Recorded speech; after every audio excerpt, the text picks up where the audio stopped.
ప్రభువునందు ప్రియమైన సంఘ బిడ్డలకు, దేవుని పిల్లలకు ఈ ఉదయకాల సమయంలో మరొకసారి ప్రభు అయిన యేసుక్రీస్తు నామములో అందరికీ వందనాలు తెలియజేస్తూ ఉన్నాను. గడిచిన రోజు నుంచి ఈ రోజు వరకు దేవుడు మనకు తోడుగా ఉండి ఆయన కాపుదల మనతో ఉంచి ఈ సమయంలో ఆయన్ని స్తుతించుకోవడానికి ప్రభు ఇచ్చిన మంచి సమయాన్ని బట్టి దేవునికి మహిమ, ఘనత, ప్రభావాలు కలుగును గాక. ఆమెన్. అనుదిన వాక్యాహారం ద్వారా ఈరోజు దేవుడు మనకిస్తున్న వాక్య వాగ్దానం, యెహోవాయే నీకు నిత్యమైన వెలుగుగా ఉండును, నీ దుఃఖ దినములు సమాప్తములగును అని యెషయా గ్రంథం 60వ అధ్యాయము 20వ వచనంలో మనం చూస్తూ ఉన్నాం. దేవునికి మహిమ కలుగును గాక. ప్రియమైన దేవుని పిల్లలారా, ఈ మాటను మనం గమనించినట్లయితే దేవుడు మనకు నిత్యమైనటువంటి వెలుగుగా ఉండి మన జీవితాల్లో ఉన్నటువంటి దుఃఖ దినములను సంపూర్తి చేస్తానని ప్రభు వాగ్దానం ఇస్తూ ఉన్నారు. ఈనాడు మానవుని యొక్క జీవితంలో ఏదో ఒక పరిస్థితి చేత తనకున్న స్థితిగతులను బట్టి దుఃఖించేటటువంటి సమయాలు అనేకమైనవిగా ఉంటూ ఉంటాయి. అటువంటి స్థితిలో ఉన్నటువంటి వారికి దేవుడు వాగ్దానం ఇస్తున్నారు, నీ దుఃఖ దినములు సమాప్తం చేస్తానని చెప్తూ ఉన్నారు.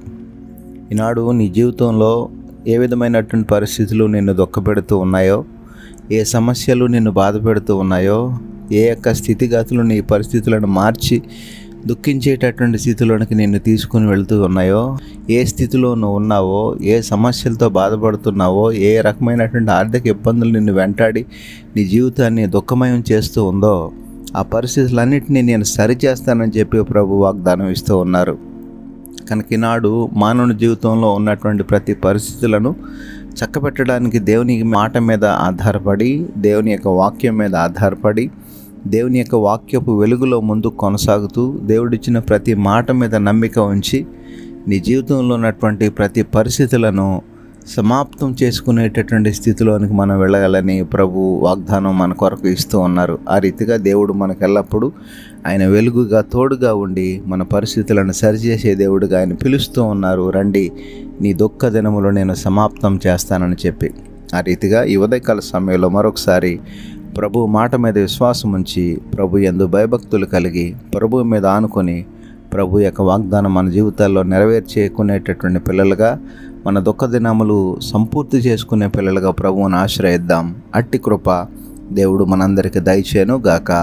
ఆమెన్. ప్రార్థనలో ఏకీభవించండి. పరిశుద్ధుడైన మా దేవ, ప్రేమ గల మా తండ్రి, ఈ ఉదయకాల సమయంలో మరొకసారి మీ శ్రేష్టమైన ఉన్నతమైన నామానికి వందనాలు, స్తోత్రాలు చెల్లిస్తున్నాం. ప్రభా, ఈరోజంతా మీరు మాకు తోడుగా ఉండి సహాయం చేసి నడిపించండి. నీ మేలుడి చేత నింపండి.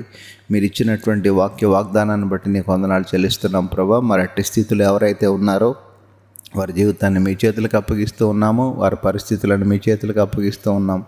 మరి మీరే సరిచేయండి, చక్కబెట్టండి. నీకే వందనాలు, స్తోత్రాలు చెల్లిస్తున్నాము తండ్రి. అలాగే ప్రభు, ఈరోజంతా నీ పిల్లలకు మీరే తోడుగా ఉండి సహాయం చేసి నడిపించమని, నీ మేలుడు చేత నింపమని, ఈరోజు పుట్టినరోజు, పెళ్లిరోజు జరుపుకుంటున్న బిడ్డలు ఎవరైతే ఉన్నారో వారందరినీ పేరు పేరున దీవించి ఆశీర్వదించమని యేసు పరిశుద్ధ నామమున అడిగి వేడుకొనుచున్నాము తండ్రి. ఆమెన్.